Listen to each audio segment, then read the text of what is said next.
Екінші сабақ. Как тебя зовут? Сенің атың кім? Hi, I am Masha. What's your name? Hi, сәлем. I am Masha.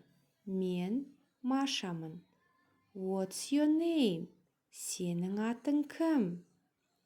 I am Bill. My name is Bill. Мен Биллмын. Менің атым Bill. Hi, сәлем. I am Masha.